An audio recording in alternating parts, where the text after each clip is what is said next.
All right, Ray, talk about being here with the fans, because I've been hearing stories. You've been coming out here for a while, and people are just always thrilled to meet you and to see your work in person. What's that like for you, for someone doing this so long, to have such affection from your fans? I'm delighted that our pictures have lasted over the years.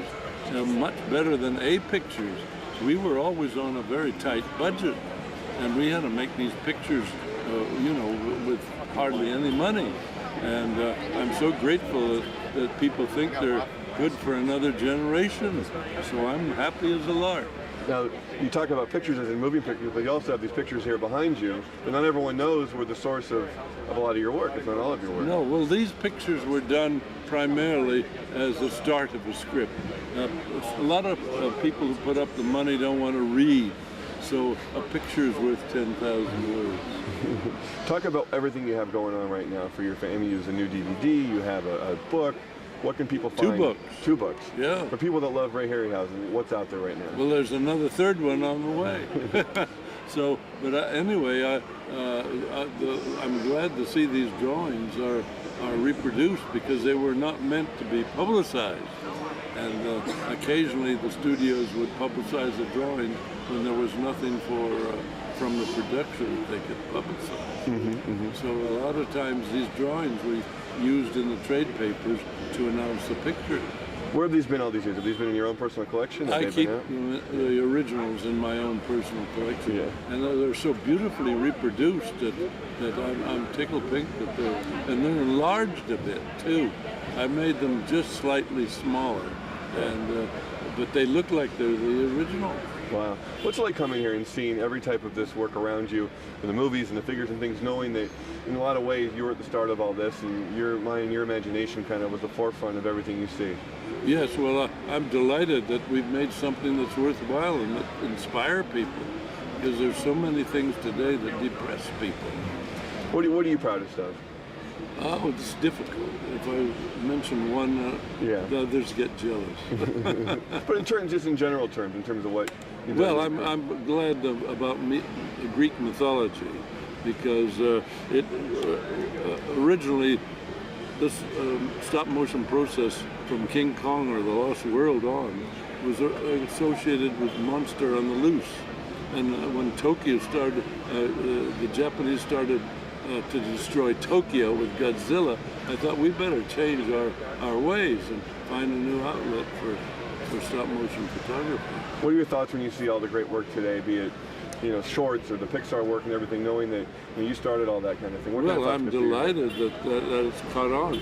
The Pixars are more animated figures. They're computer generated, most of them. But I don't know, I get a lot of fan letters saying that they prefer our things to computer generated image. Because the minute you make fantasy too real, you defeat the whole point of a fantasy. How many people believe that such a thing exists as a flying horse? How many flying horses do you have at home on your shelf? I have one, and there's one in Berlin, a bigger model. I have 2 now, in fact. One is a skeleton. We only usually make 1 figure for each character. Talk about, I mentioned the Pixar thing, but now kids get to see your name and hear your name almost daily if they have a Monsters Incorporated DVD at home. Yes, I was even on the front of a piano out doing Steinway in Corpse Bride. The guy was playing the piano, and it was a Harryhausen. What's it like to have instead those of a Steinway? Is that great to be honored like that by people? I'm delighted. Yeah. Talk about your product or chairs. Talk about that then, your take on colorized films. Any of your old pictures been colorized? Oh yes, our old black and whites now. There's a new color process out by Legend Film. And we just colorized She, which was out last year, I think it was. And now a 2-reel She is coming out. And now we're celebrating 20 million miles to Earth that has finally been colorized for Sony. And it does wonders. It gives it new life, because we would have shot them in color if we'd had the budget. What's it like for you to see what's been done to your work when you sit down either at home or in the screening room and see your films today? What kind of things go through your head? Well, I cringe sometimes, say if I'd only taken 5 minutes more, I could have made a better scene. Because 9/10 of everything you see that I've ever done is the first take. We never had time or money to do retake. unless there was a radical technical flaw. Your friendship with Ray Bradbury, talk about how you two still inspire each other.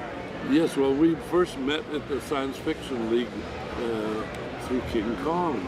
I saw some stills in the replay of King Kong for 10 cents, and these stills were in the lobby of the cinema in Hawthorne, of all places. And I said, could I borrow them? They're an inspiration, because King Kong is the founder of my career, really. And this big gorilla has introduced me to a lot of people. Sure. Introduced me to Fay Ray, and we went up to the Empire State Building when she was 96, and that was a great pleasure, just before she passed away. Mm-hmm. What are you working on now? What do you still do? How do you spend your time creatively these days? Well, I do lectures and interviews, and I'm delighted that our pictures are being revived. I think they're more appreciated today than when they were first released. And people who are looking at your old films now for the first time on DVD or whatever, some of them kids, what do you tell people to inspire them as far as if they want to? Well, I get a lot of fan letters saying they've been inspired by our film, and I'm delighted to hear that, because we made them mainly for entertainment, and we try to do the best we can. I get a lot of fan letters of people asking me about creativity. How do you create these things? Well, you can't explain it. It's just the way you see things. Everybody sees things differently. Very good. Well, thank God you see things the way you do.